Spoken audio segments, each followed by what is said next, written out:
আমাদের সময় যারা টেলিভিশনে খুবই নিজের ঢঙে গল্প বলতো, অনিমেষ তাদের মধ্যে অন্যতম গুরুত্বপূর্ণ। এবং আমার মনে হয় যে আমাদের সময় গুরুত্বপূর্ণ কয়েকজন ভয়েসের কথা যদি বলি, অনিমেষ রায়চের নাম সেখানে থাকে এবং সে তার এই ছবিটা করছে। অবশ্যই আমরা সবাই আগ্রহ নিয়ে অপেক্ষা করছি ছবিটা দেখার জন্য।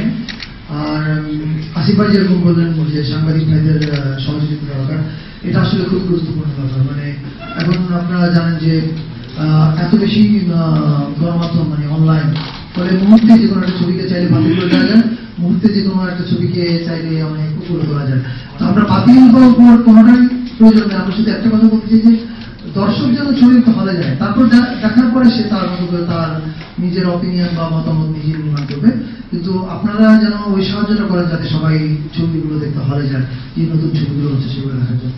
এই গান, সুর, মিউজিক এবং এই পুরো ছবিটার সাথে আছেন, সেজন্য যারা দেখবেন এবং বলে আসবেন আপনাদের ভালো লাগবে। আমার মনে হয় আমার যেহেতু গানটা গাইতে গিয়ে এবং যতটুকু দেখেছি আমার কাছে খুব ভিন্ন রকম, গতানুগতিক যেমন ফিল্ম হয় সেরকম না। আরো ভালো ভালো দু চারটা ছবি আমাদের দেশে যেগুলো হচ্ছে এখন, সেগুলোর মধ্যে আমার মনে হয় ভালো একটা ছবি, এটা ভয়ঙ্কর সুন্দর। তা আপনারা সবাই হলে আসবেন।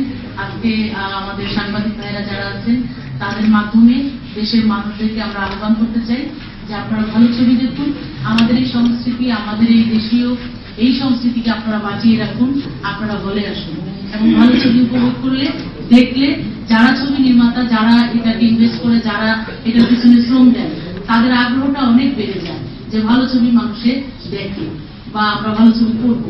তো সেই জন্য সেই আগ্রহটা বাড়ানোর জন্য আমাদের সকলের দায়িত্ব রয়েছে। আর সচেতন নাগরিক হিসেবে আমি সেই জন্য বলবো যে আপনারা সবাই বলে আসুন, ছবি দেখুন, আমাদের ভালো লাগবে। এবং আমার বিশেষ করে এই ছবির গানটি করে আমার খুব ভালো লেগেছে।